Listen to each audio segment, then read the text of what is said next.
दुर्गा नदी के किनारे बसा एक गांव फूलपुर। गांव में कुछ 100-150 लोग रहते थे।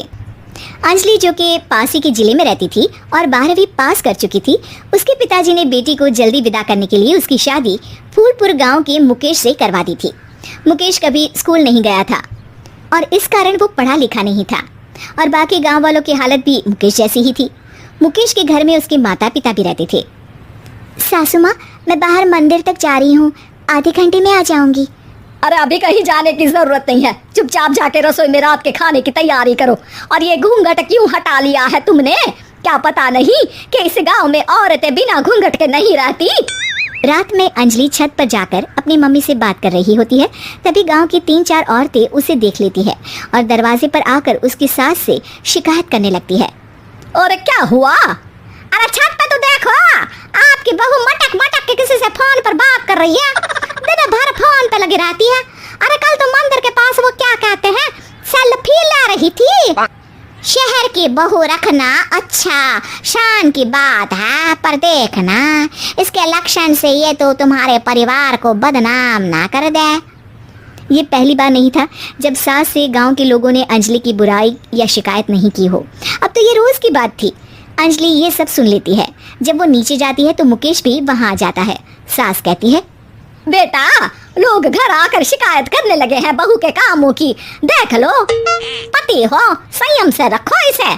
माँ जी, मैं तो अपनी माँ से बात कर रही थी क्योंकि यहाँ कोई बात करने लायक ही नहीं है और अब मैं माँ के पास ही रहूंगी। वहाँ क्या रहना, वहाँ बाहर के लोग तो ठीक है पर घर के लोग भी इज्जत ना दे सके।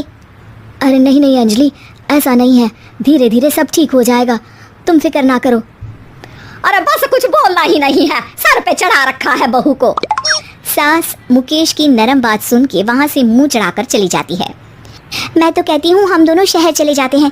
मैं पढ़ी लिखी हूँ, मुझे वहाँ नौकरी भी मिल जाएगी और थोड़े दिनों में आप भी वहाँ कुछ काम ढूंढ लेना। अरे नहीं नहीं अंजलि, हम यहाँ ना गांव का खेत, माँ पिताजी को छोड़कर शहर नहीं जा सकते। माँ पिताजी को कैसा लगेगा और गांव वाले क्या सोचेंगे? ये कहकर मुकेश सोने चला जाता है और अंजलि की गांव वालों द्वारा बुराई का सिलसिला बहुत दिनों तक चलता ही रहता है। लेकिन अंजलि गुस्सा ना दिखाते हुए समझदारी से काम लेती है। बारिश का मौसम चालू हो जाता है। जोरदार बारिश से पूरे गांव में हाहाकार मच जाता है। दुर्गा नदी में बाढ़ आ जाती है और बाढ़ का पानी पूरे गांव की फसल तबाह कर देता है। फसल की ये हालत देखकर गांव वाले निराश हो जाते हैं और बात तो यहाँ तक पहुँच जाती है कि कुछ लोग तो अंजलि को इस सब का दोषी ठहरा देते हैं। अरे पूरी फसल तबाह हो गई, पता नहीं किसकी नजर लग गई है। अरे जब से चौधरी परिवार में ये शहर की बहू आई है ना, तब से ही गांव की शांति चली गई है। इसका कर्म कांड से माँ दुर्गा नदी भी खुश नहीं है। ये सब सुनकर बेचारी अंजलि रोते हुए अपने घर चली जाती है। कुछ दिन बाद सभी गांव वाले अपनी फसल का मुआवजा लेकर अपने अपने घर आते हैं। मुकेश भी 1500 लेकर आता है। अंजलि को जब पासबुक दिखाता है तो अंजलि हैरान हो जाती है। अरे ये पासबुक में तो उन्होंने 4000 की एंट्री करी है और आपको सिर्फ 1500 दिए। सच में?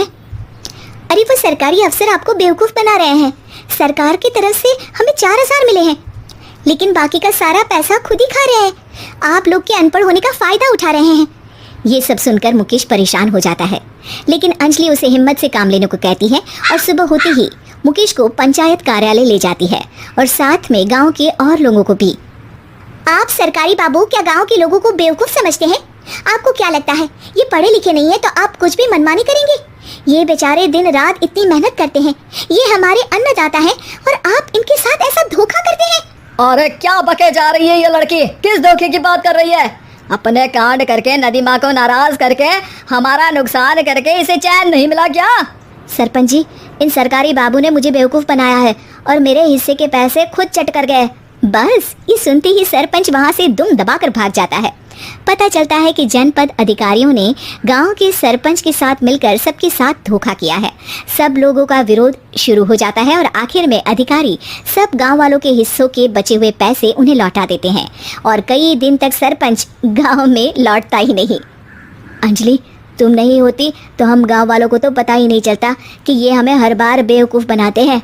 हाँ हाँ अंजलि बेटी, हमें माफ़ कर दो। हम सब तुम्हें बुरा भला कहते रहे, लेकिन तुमने ही आज हमें बेवकूफ़ बनाने से बचाया है। हमें तुम पर गर्व है बेटी। अब समझ आया कि सरपंच तुमसे नहीं, तुम्हारे पढ़े लिखे होने से नफरत करता था। क्यों ना इस बार हम अंजलि को ही सरपंच पद के लिए चुन ले, क्या कहते हो गांव वालों? पढ़ी लिखी सरपंच। बस पूरा गांव अंजलि के लिए ताली बजाता है और अंजलि की सास उसे खुशी से गले लगा लेती है।